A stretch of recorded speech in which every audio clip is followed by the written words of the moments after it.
Professor Jobst from the Hertie School of Governance, you've been over here this week with a group of your students and been looking at some of the comparisons between the UK and Germany.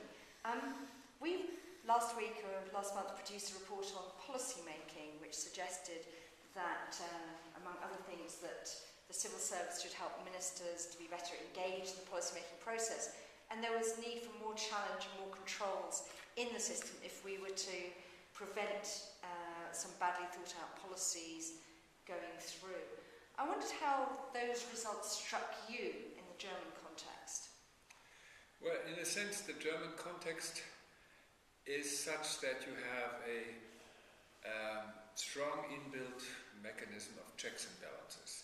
And even in the policy-making process this shows. So, in the end, there is a good guarantee that no major flaws or failures are overlooked, which might otherwise happen. But on the other hand, you have many veto or quasi-veto positions, so what is coordinated down then is usually less innovative.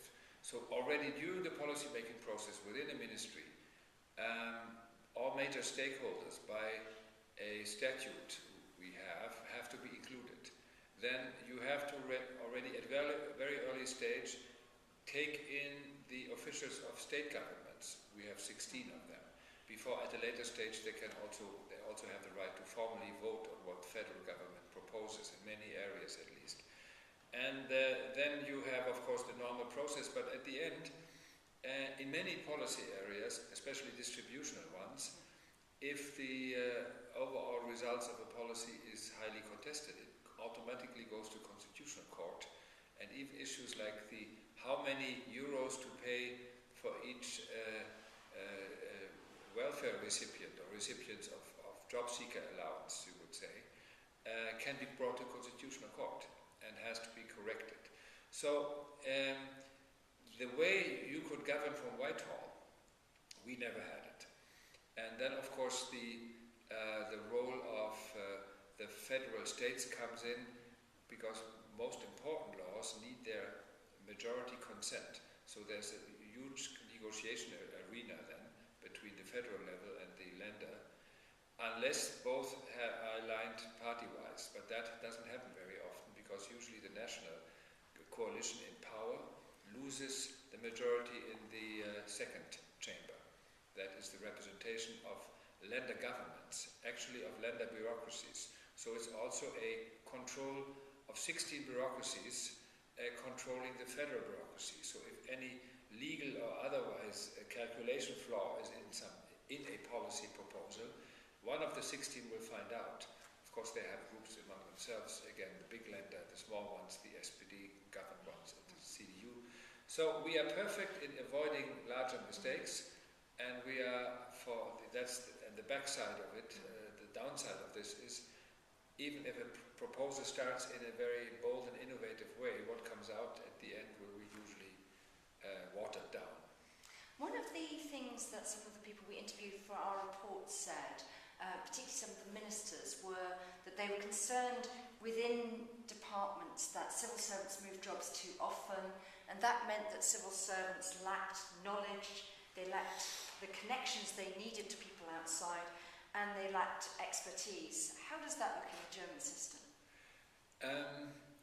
Definitely differently, because usually the civil servants or the senior civil servants remain in one department.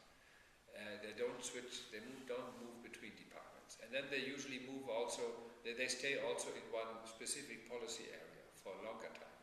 Also let's say the head of units, possibly the younger ones, the desk officers have a certain rotation, but that means it's an accumulation of expertise. A colleague of mine called it an ocean of expertise, not necessarily flexibility.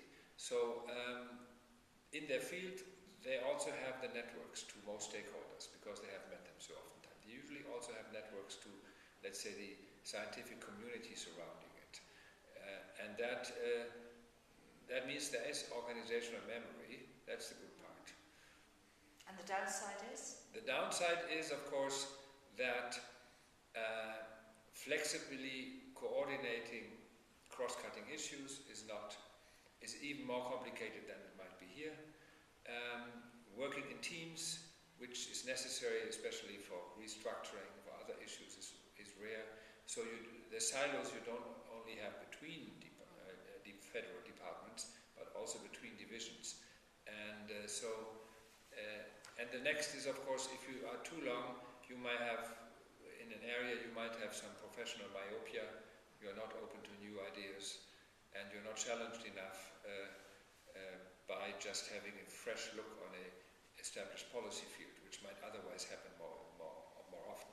So if the federal government wants to undertake a sort of bold reform in a cross-cutting area, what techniques does it use to overcome some of this siloisation and sort of lack of innovative internal thinking? It uses a mixture of a different way to include expertise plus political consensus building. Because all these processes with us in policy development, and that also means the role of ministers, is different because there is so much consensus building and genuinely political tasks to fulfill through this process. Because if the stakeholders have this information very early, of course they're also intervening very early. So to circumvent the disadvantages of the normal process with all these involved actors and multi-level, national commissions set up by the government, and usually in a mixture of, let's say, academics, expertise from academia, business, and people from politics, elder statesmen, etc., is often used.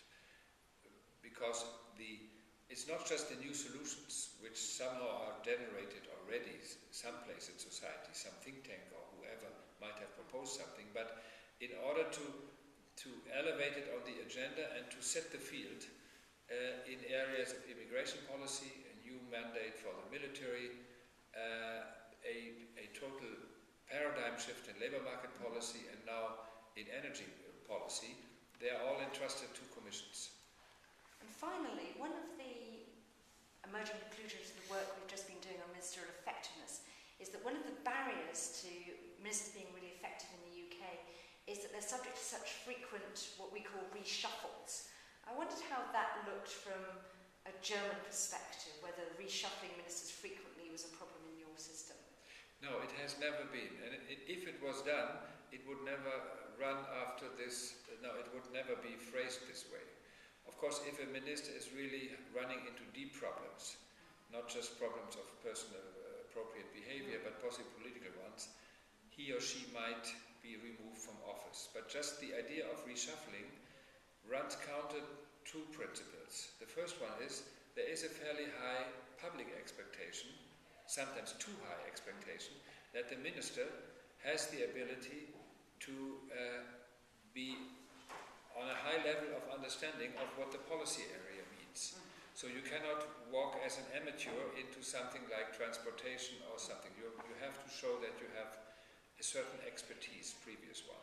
So the Prime Minister, first of all, is more complicated. He cannot just easily sack. But secondly, there is a public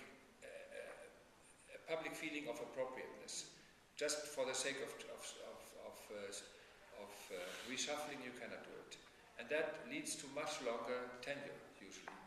In the average, it's much longer than here, and in some cases, like Labour Minister under Kohl, he did it 16 years. Which would be pretty unthinkable in our system.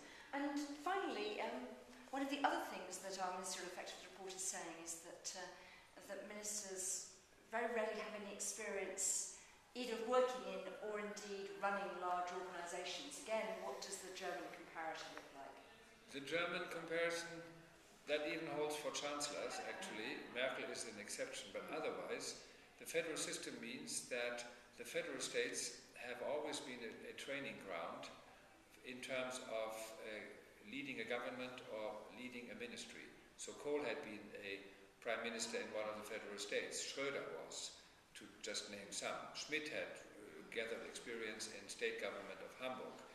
And the same holds true for the next level, because we don't have permanent secretaries. We have secretaries which can be dismissed for political reasons without any details to be given. Usually they assembled their, let's say, management expertise also in state government. So state government, in a sense, is a training ground for management and leadership roles on the national level. Jobst, thank you very much indeed.